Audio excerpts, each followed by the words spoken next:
Hi hello welcome to our channel. నేను మీ astro numerologist Nivas Valmiki. ఈ numerology అనేది మనుషుల పైన ఎలాంటి ప్రభావాన్ని చూపిస్తుంది, అసలు ఈ న్యూమరాలజీ వేరా ఆస్ట్రాలజీ వేరా, ఈ సందేహాలు మన కస్టమర్స్లో కొంతమంది ఫోన్లు చేసి అడగటం జరిగింది. వాటి గురించి ఈ వీడియోలో వివరించే ప్రయత్నం చేస్తాను. మొట్టమొదటిగా ఆస్ట్రాలజీ వేరు, న్యూమరాలజీ వేరు, ఇంకొక లోషు గ్రిడ్ వేరు, ఇలా కాదండి. ఉన్నది ఒకే ఒక శాస్త్రం అండి, అది ఆస్ట్రాలజీ. అయితే ఏ శాస్త్రమైనప్పటికీ మనం ఎప్పటికప్పుడు దానిలో అప్డేట్ అనేది జరుగుతూ ఉండాలి. మనం ఇప్పుడు ఒక మొబైల్ తీసుకున్నాం, సాఫ్ట్వేర్ ఉంటుంది. ఏం జరుగుతుంది? 3 నెలలకు ఒకసారి అప్డేట్ అవుతూ ఉంటుంది ఆ సాఫ్ట్వేరు. అంతే. అలాగే శాస్త్రం కూడా అంతే, ఎప్పటికప్పుడు అప్డేట్ చేసుకుంటూ ఉండాలి.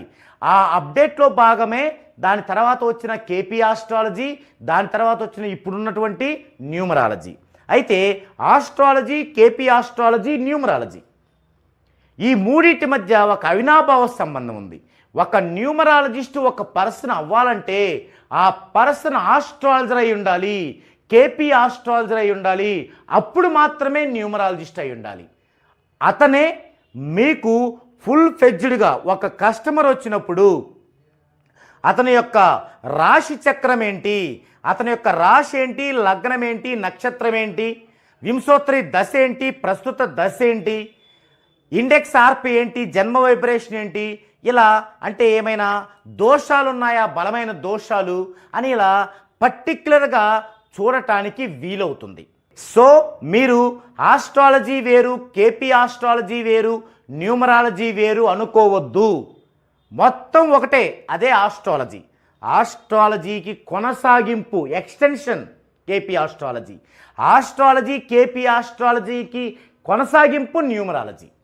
సో ఈ మూడు తెలిసిన వ్యక్తే న్యూమరాలజిస్ట్. మన 2 తెలుగు రాష్ట్రాలలో అలా ఎవరు ఉండరు.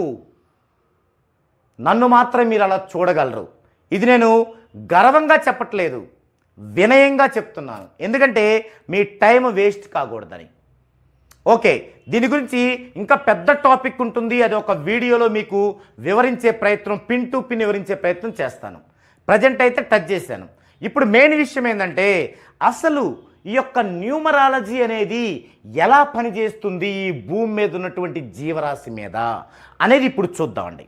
మనకి తెలుసు ఈ భూమి అనేది అంతరిక్షములో ఒక తాడు లాంటి ఆధారం కూడా లేకుండా వ్రేలాడుతున్నటువంటి ఒక బంతి లాంటిది. దీని మీద మనందరం జీవరాశి అంతా ఎలా జీవించగలుగుతుందంటే కేవలం గురుత్వాకర్షణ శక్తి ద్వారా, మరియు ఈ అంతరిక్షములో ఉండేటువంటి శాటిలైట్స్, స్వాభావిక శాటిలైట్స్, వాటినే గ్రహములు అంటారు. వాటినే మనం నవగ్రహములు అంటాం. ఆ నవగ్రహాల ద్వారా జరుగుతుంది, వాటి యొక్క ఆకర్షణ ద్వారా జరుగుతుంది. అయితే నవగ్రహాలు అనేవి సైన్సా, దేవుళ్ళ అంటే గాడ్సా అనేది ఒక టాపిక్. ఆ టాపిక్ కూడా మీకు వివరిస్తాను ఒక వీడియోలో. ఇప్పుడు ఇది మనం నివసిస్తున్న భూమి అనుకుందామండి. ఈ లైను ఇది ఆకాశం అనుకుందామండి. అంటే ఇదంతా ఇక అంతరిక్షం ఉంటుందన్నమాట. దీనిలో ఇక్కడ మన ఆకాశం దగ్గర ట్రోపో, స్ట్రాటో, ఐనో అని 3 ఆవరణలు ఉంటాయి. ఇప్పుడు ఇక్కడ హైదరాబాద్లో ఒక కేబుల్ నెట్వర్క్ వాళ్ళు కేబుల్ టీవీ స్టార్ట్ చేసినప్పుడు ఏం చేస్తారంటే వీరి ద్వారా ఒక కృత్రిమ శాటిలైట్ ఇక్కడికి పంపించుకుంటారు, కృత్రిమ ఉపగ్రహం. అప్పుడేం చేస్తారు వీరు, జబర్దస్త్ అనే ఒక ప్రోగ్రాం చేసినప్పుడు దీన్ని ట్యూన్ చేసి ఇక్కడికి పంపిస్తారు. అది అణుధైర్య తరంగ రూపములో ఇక్కడికి వెళ్తుంది. ఇక్కడ నుంచి ఈ యొక్క ట్రోపో, స్ట్రాటో, ఐనో ఆవరణలు దాటుకొని భూమి మీద ఉన్నటువంటి ఏదైనా ఒక హౌస్లో ఉన్న యాంటీనా లేదా సెటప్ బాక్స్ ద్వారా స్వీకరించబడి మీ ఇళ్లలోని టీవీలు మొత్తం కూడా ఆన్ అయ్యి ఆ ప్రోగ్రాం వస్తుంది. ఒక్కో చోట ఇక్కడ లైవ్ జరుగుద్ది. ఈ లైవ్ వితిన్ సెకండ్స్లో వస్తుంది. కారణం ఏంటంటే ఇక్కడ ఈ అణుధైర్య తరంగాల యొక్క వేగం ఎలా ఉంటుందంటే 1 సెకండ్లో 1,00,000 వంతు ఉంటుంది. 1 సెకండ్ అంటేనే మనం కన్నుమూసి తెరిచేలోపు. ఆ సెకండ్లో కూడా 1,00,000 వంతు ఊహించుకోండి. మానవ మెదడు గుర్తించలేనంత స్పీడ్ అనమాట. అందుకే అది మనకు అర్థం అవ్వదు.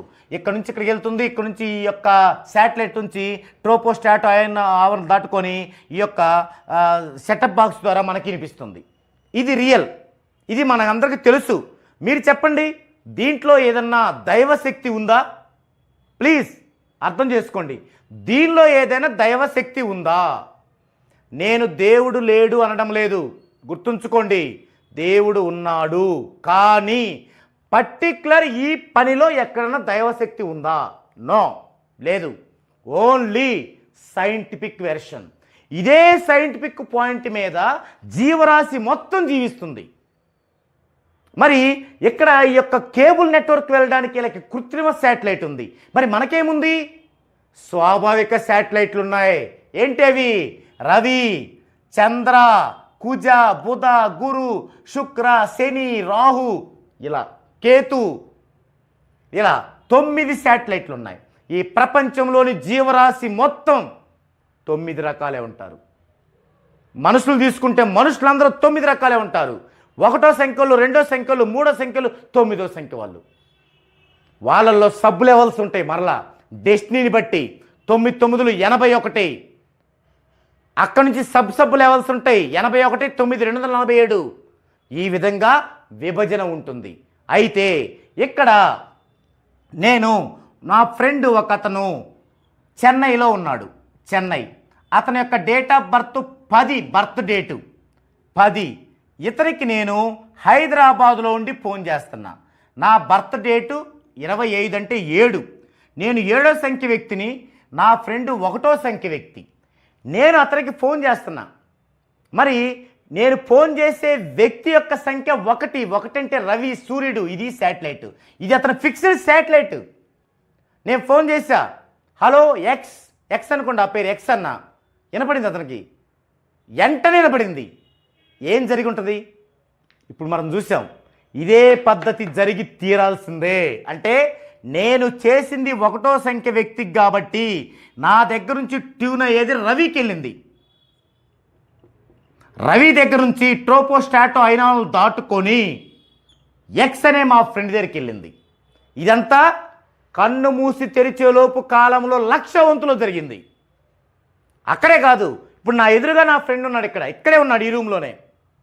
హాయ్ ఎక్స్ అన్నాను. Hi ex. అణుధైర్య తరంగాలు వెళ్తున్నాయి, ప్రయాణించినాయి. ఎక్కడికి వెళ్ళాయి? అతని దగ్గరికి వెళ్ళాయి. మరి అతని దగ్గర సెటప్ బాక్స్ ఏముంది? బ్రెయిన్. సెటప్ బాక్స్ కాదు, బ్రెయిన్ అనేది సెటప్ బాక్స్లా పనిచేస్తుంది. చేరింది అతనికి. ఏమి వినపడుతుంది? అతనికి హాయ్ అనేది వినపడుతుంది. ఇక్కడ ఒక్క 2 మూరల దూరంలో ఉన్న వ్యక్తికి అదే పని, అంత దూరంలోకి అదే పని. ఇక్కడ అతనికి వినపడుతుంటే ఏం జరిగింది? అతని యొక్క శాటిలైట్ రవికి వెళ్ళింది. అక్కడి నుంచి అతని యొక్క బ్రెయిన్ స్వీకరించింది. ఇప్పుడు ఇతని పేరు గనక పాజిటివ్లో ఉంటే నేను ఎక్స్ అని పిలిచే కొంది అతనికి పాజిటివ్ స్ప్రెడ్ అవుద్ది. అతని పనులన్నీ ఏ క్లాస్ జరుగుతుంటాయి. అదే నెగిటివ్ ఉంది, నేను ఎక్స్ అని పిలిచే బదులు ఏమవుతుంది? నేను ఎక్స్ అని పిలిచే కొంది ఏమవుతుంది? అతను డౌన్ ఫాల్ అయిపోతాడు. అలాగే మన ఇంట్లో మన పిల్లల్ని మనం అమ్ము అని ముద్దుగా పిలుచుకుంటాం, నాని అని పిలుచుకుంటాం, బుజ్జి అని పిలుచుకుంటాం. నెగిటివ్ ఉంది అందులో. మనమేమనుకుంటాం? ప్రేమగా పిలుస్తున్నాం అనుకుంటాం. నెగిటివ్ ఉంది.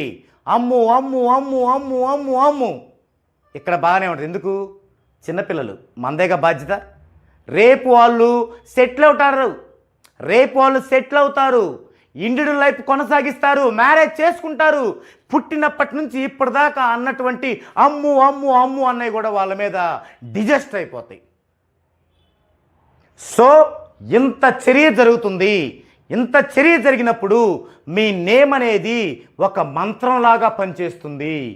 మనం ఓం నమ శివాయ అంటూ కొన్ని లక్షల సార్లు అంటారు. అన్నప్పుడు ఏమవుతుంది? విశ్వానికి కనెక్ట్ అయ్యి విశ్వం నుంచి వారికి ఏమవుతుంది? మంచి వెలుగు వస్తుంది. మరి మన పేరు అంతే. మీరు మీ పిల్లల్ని పిలుస్తున్నారు, వాళ్ళ దాంట్లో పాజిటివ్ లేదు, మీరు వాళ్ళని కిల్ చేస్తున్నట్టే. ఓకే, ఈ విధంగా ఇదే టాపిక్ గురించి మరోసారి ఇంకా చాలా బ్రాడ్గా చెప్పుకుందామండి. ఎవరికైనా సరే డౌట్స్ ఉంటే కింద స్క్రోల్ అవుతున్న నెంబర్కి కాల్ చేయండి. మీ యొక్క డౌట్స్ అన్నీ కూడా క్లియర్ చేసుకొని అప్పుడు మాత్రమే మీరు నేమ్ కరెక్షన్ చేసుకొని మంచి బ్రైట్ఫుల్గా ఉండేటువంటి ఫ్యూచర్ని అందుకోండి. అలాగే నేర్చుకోవాలని ఆసక్తి ఉంటే కూడా నేర్చుకోవాలని ఆసక్తి ఉన్నా కూడా కింద స్క్రోల్ అవుతున్న నెంబర్లకి కాల్ చేయండి, వివరాలు తెలుసుకోండి. అందరూ కూడా ఇది ఒక సైంటిఫిక్ విజ్ఞానం, నేర్చుకోండి, 10 మందికి సపోర్ట్ ఇవ్వండి, వారందరికీ హ్యాపీగా లైఫ్ ఉండేలా చూడండి. ఇది ఈ టాపిక్. ఇలాంటి డిఫరెంట్ టాపిక్తో మరోసారి కలుద్దామండి.